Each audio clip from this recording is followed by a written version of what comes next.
সুমনের রান্নাঘরে সবাইকে স্বাগত। আজকে আমি আপনাদের খুবই সিম্পল একটি রেসিপি দেখাবো, যেটা খুবই হেলদি এবং এটিকে তেল ছাড়া বানানো যায় এবং খুবই সুস্বাদু খেতে হয়।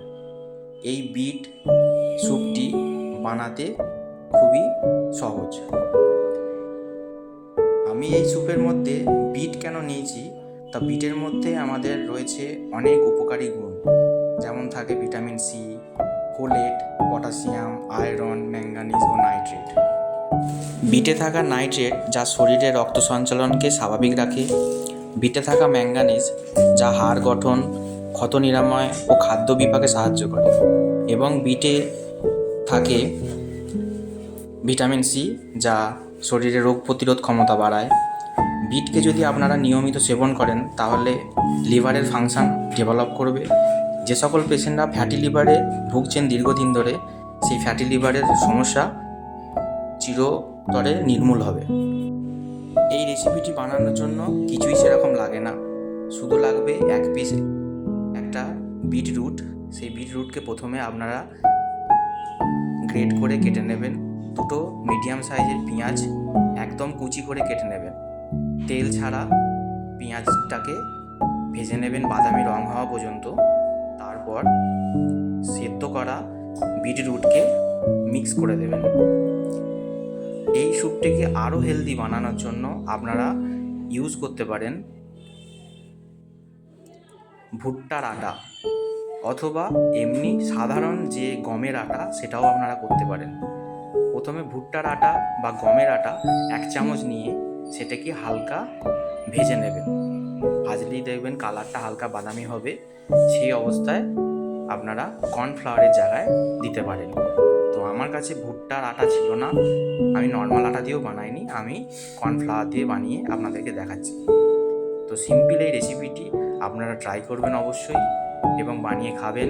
খুবই হেলদি, খুবই সুস্বাদু।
আমার বন্ধু রামকে এই বিটের তৈরি স্যুপটি পরিবেশন করলাম। কেমন লাগছে বন্ধু? সেরা সেরা অসাধারণ ব্যাপক। আপনারা এই রেসিপিটা ট্রাই করবেন এবং আমার বন্ধুর এই চ্যানেলটা সাবস্ক্রাইব করবেন আরও নতুন নতুন রেসিপি জানার জন্য। আর আপনারা খেয়ে বলবেন যে ফিডব্যাক দেবেন কেমন হয়েছে এই রান্নাটা, তাহলে আগামী দিনে আমাদের এরকম রান্না করতে আরও সুবিধা হবে। আমার বন্ধুকে আপনারা আরও উৎসাহিত করতে পারবেন, তাহলে আমিও ওর সুবাদে বা আপনাদের সুবাদে আমিও এরকম এত নতুন নতুন খাবার খেতে পারবো। Thank you. তেল ছাড়া বিট স্যুপ কেমন লাগছে বাবা মা?